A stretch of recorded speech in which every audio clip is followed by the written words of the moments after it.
அனைவருக்கும் வணக்கம்.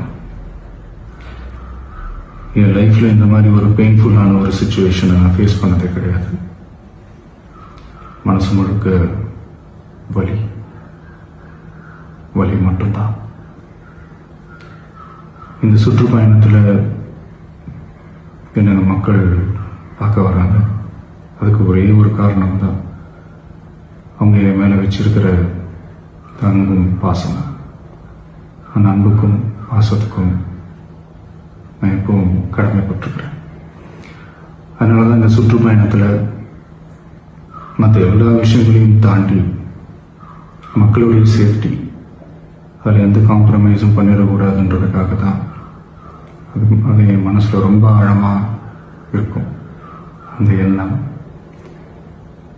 அதனால தான் இந்த அரசியல் காரணங்கள் எல்லாத்தையும் தவிர்த்துட்டு ஒதுக்கி வச்சுட்டு மக்களுடைய சேஃப்டி மட்டும் மைண்டில் வச்சுக்கிட்டு அதுக்கான இடங்களை சூஸ் பண்ணுறது, அதுக்கான இடங்களை பார்த்து பெர்மிஷன் கேட்கறது, போலீஸ் டிபார்ட்மெண்ட்டில் அதை ரிக்வெஸ்ட் பண்ணி கேட்போம்.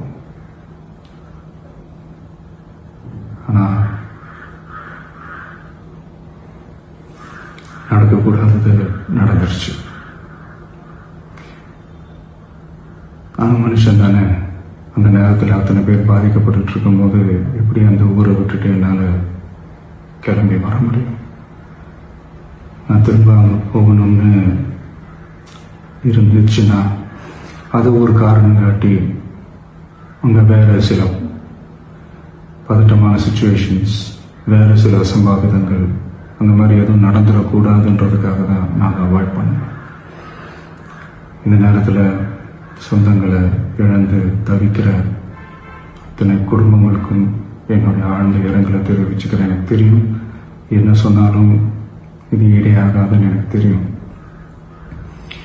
ஹாஸ்பிட்டலில் ட்ரீட் பண்ணிகிட்ருக்கிற எல்லாருமே சீக்கிரமாக க்யூர் ஆகி வரணுன்றதை இந்த நேரத்தில் நான் வேண்டிக்கிறேன். கூடிய சீக்கிரமே உங்கள் எல்லாரையும் நான் சந்திக்கிறேன்.